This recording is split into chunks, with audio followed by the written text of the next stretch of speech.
So today is talking about how radios work. And on radios, they use a carrier wave to broadcast the information. They're not really interested in about broadcasting a particular carrier wave. They want to play music and talk that you can listen to, but the tool that they use is a carrier wave.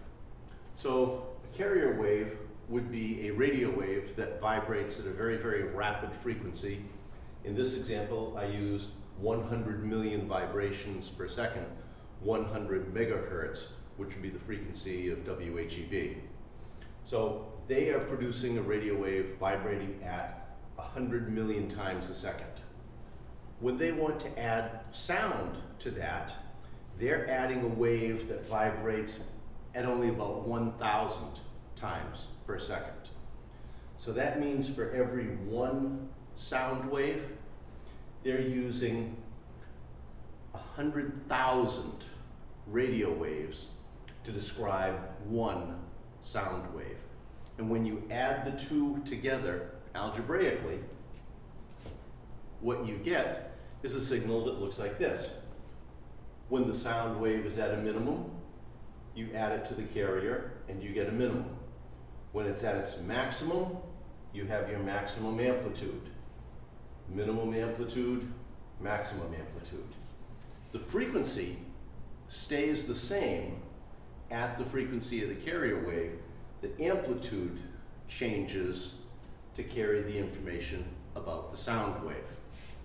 So now that you've put your sound into your carrier wave and broadcasted, this is what the radio station's antenna is putting out into the air.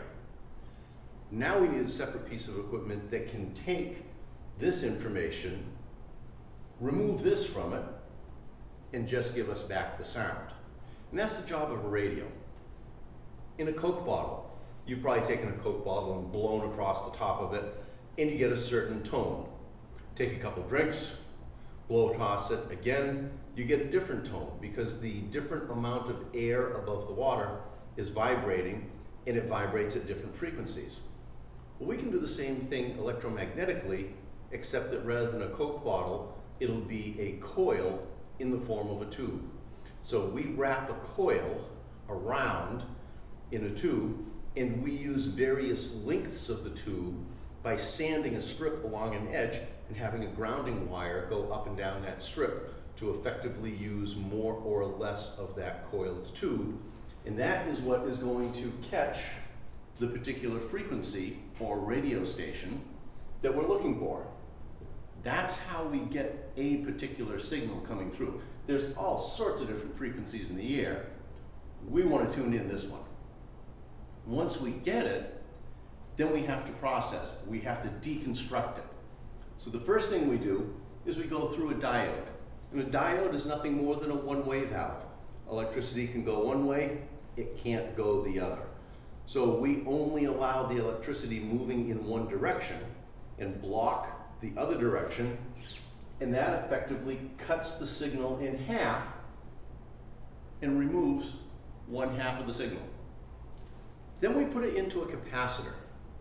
And a capacitor is a pair of metal plates very close to each other, but not touching. And when we put a positive charge on one plate, it creates a negative charge on the opposite plate to balance things out. And it can do that quite rapidly. It can easily do it 100 million times a second. So by taking two plates, getting them close together and adjusting how big the plates are or how close together they are, we can adjust what frequency of energy they are able to absorb. And we want to adjust it so that it is absorbing the energy at the carrier wave frequency. So if we take our broadcast wave, cut it in half, and then we absorb just the carrier wave, we still have the trace of the sound. That's the only thing that's left after we cut it in half and absorb the carrier, and that's what your amplifier plays after deconstructing the radio wave. So this is what it looks like physically.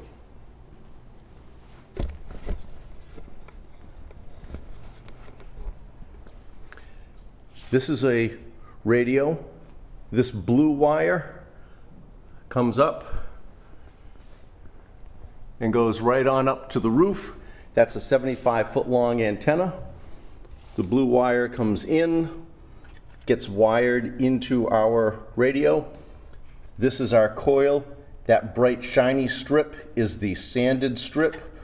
This is going to move back and forth to tune it. These are our capacitor plates that can slide closer together or further apart. And this little tiny thing here, which is hard to see in the video, is a diode. And then we have a wire connected up to a receiver.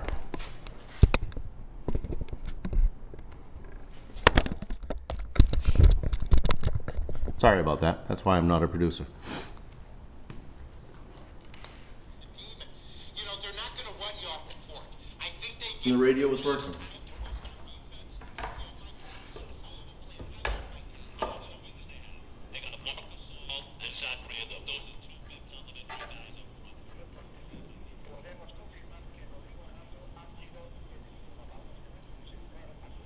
That's a Spanish station.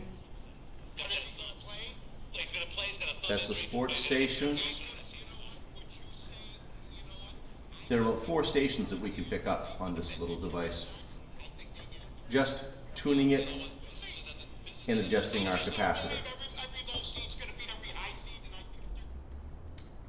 And that's a radio.